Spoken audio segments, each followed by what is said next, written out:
ಇಲ್ಲ. ಸರ್, ಇನ್ನು ಫೈನಲಿ ಏನಾದರೂ ಒಂದಷ್ಟು ಬದಲಾವಣೆಗಳ ಜೊತೆ ಈಗ ಬಿಗ್ ಬಾಸ್ ಮತ್ತೆ ಪುನರಾರಂಭ ಆಗುತ್ತಾ, ಹೇಗೆ ಏನು ನಿಮ್ಮ ಅನಿಸಿಕೆ ಪ್ರಕಾರ ಏನು ಹೇಳ್ತೀರಿ ಅಂತ? ನನ್ನ ಅನಿಸಿಕೆ ಪ್ರಕಾರ ಲಾಟ್ ಆಫ್ ವೈಲ್ಡ್ ಕಾರ್ಡ್ ಎಂಟ್ರೆಂಟ್ಸ್ ಇರ್ತಾರೆ, ತುಂಬ ಜನ ಆಚೆ ಹಾಕ್ತಾರೆ ಆ್ಯಸ್ ಪರ್ ಕಾಂಟ್ರಾಕ್ಟು. ಈ ಸಲ ಬಿಗ್ ಬಾಸ್ಗೆ ತುಂಬ ಸ್ಪಾನ್ಸರ್ಸ್ ನೂಗಲಾಗಿದೆ. ನಾನು ಕೊಡ್ತೀನಿ ಸ್ಪಾನ್ಸರ್ಸ್, ನಾನು ಕೊಡ್ತೀನಿ ಅಂತ ಒಂದು ಪ್ರೆಷರ್ ಇದೆ. ಕ್ರಿಯೇಟಿವ್ ಟೀಮ್ಗೆ ಒಂದು ಒಳ್ಳೆ ಪ್ರಾಡಕ್ಟನ್ನು ಕೊಡಬೇಕು ಅಂತ, ಆ ಕಂಟೆಂಟನ್ನು ಕೊಡಲಿಕ್ಕೆ ಕಲಾವಿದರು ಬೇಕು ಅಂದರೆ ಅವ್ರಿಗೆ ಎಕ್ಸ್ಪೀರಿಯನ್ಸ್ ಆಗಿರಬೇಕು. ಸೊ ಈ ಇನ್ಎಕ್ಸ್ಪೀರಿಯನ್ಸ್ ಲಾಟನ್ನು ತೆಗೆದು ಎಲ್ಲೋ ಎಕ್ಸ್ಪೀರಿಯನ್ಸ್ ಲಾಟನ್ನು ಹಾಕ್ಬೋದು ಅಂತ.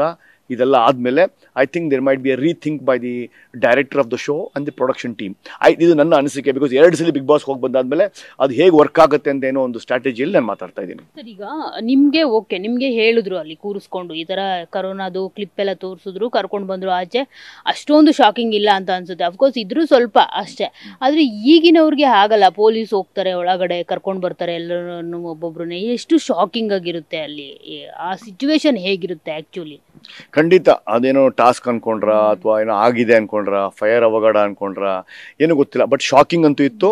ಅವರೆಲ್ಲ ಒಂದು 12 ದಿನ ಮೊಬೈಲು, ಟಿವಿ, ಆಮೇಲೆ ಸಂಬಂಧಿಕರ ಕಾಂಟ್ಯಾಕ್ಟ್ ಇಲ್ಲದೆ ಬದುಕಿರ್ಬೇಕಾದ್ರೆ ಈ ಥರದೊಂದು ಅವಘಡ ಆದಾಗ ಮನಸ್ಸು ಒಂಥರ ಕನ್ಫ್ಯೂಸ್ ಆಗುತ್ತೆ. ಎಲ್ಲರೂ ತೊಗೊಂಡಿದ್ದಾರೆ probably over a period of time. Big boss ಅವ್ರು ಹೇಳಿರ್ತಾರೆ, ಯಾವುದೋ ಒಂದು ಗೌರ್ಮೆಂಟ್ ಆರ್ಡರಿಂದ ನಮಗೆ ಶೋ ಸ್ಟಾಪ್ ಮಾಡೋಕ್ಕೆ ಹೇಳಿದ್ದಾರೆ, ನಾಳೆ ಶುರು ಮಾಡ್ತೀವಿ, ಎಲ್ಲರೂ ಹೋಟ್ಲಲ್ಲಿ ಇರಬೇಕು ಅಂತ. ಯಾಕೆ ಅಂದರೆ ಇದೇ ಥರದ ಒಂದು OTT ಸೀಸನ್ ಅಂತ ಬಂತು. OTT ಸೀಸನಿಂದ ನಮ್ಮ ಬಿಗ್ ಬಾಸ್ 9ಗೆ ಬಂದಾಗ ಅವ್ರಿಗೂ ಹೋಟ್ಲಲ್ಲಿ ಇಟ್ಟಿದ್ರು. ರಾಕೇಶ್ ಅಡಿಗ ಆಗಿರ್ಬೋದು, ಸಾನಿಯಾ ಅಯ್ಯರ್ ಆಗಿರ್ಬೋದು, ಆರ್ಯವರ್ಧನ್ ಆಗಿರ್ಬೋದು, ಅವರು ಆ OTTಯಿಂದ ಬಂದು ನಮಗೆ ಬಂದವರು. ಸೊ ಇದೇ ಥರ ಏನು 2 ದಿನ ಆಚೆ ಇದ್ರು ಹಾಗೆ ಇತ್ತು ಅವರು ಅಷ್ಟೇ. ಎಷ್ಟು ಲಾಸ್ ಸರ್, ಒಂದಿನ ಅವ್ರಿಗೆ ಒಂದು ಬ್ರೇಕ್ ಬೀಳುತ್ತೆ, ಈ ಥರದ್ದೊಂದು ಶೋ ರದ್ದಾಗುತ್ತೆ. ಅಕಸ್ಮಾತ್ ಇವತ್ತೇನಾದರೂ ಅವ್ರನ್ನ ಒಳಗಡೆ ಕಳಿಸ್ಲಿಲ್ಲ ಅಂದರೆ ನಾಳೆಗೆ ಎಪಿಸೋಡ್ ಇರೋದಿಲ್ಲ. ಅದು ಎಷ್ಟು ಲಾಸ್ ಆಗುತ್ತೆ? It's about 30 to 40 lakhs per day. That's the loss in both of advertisement revenue, both as content revenue and salaries paid to all production team. ಒಂದು 40 lakhs ವರೆಗೂ ಲಾಸ್ ಆಗುತ್ತೆ ಅಂತ ನಾನು ಅನ್ಕೊಂಡಿದ್ದೀನಿ.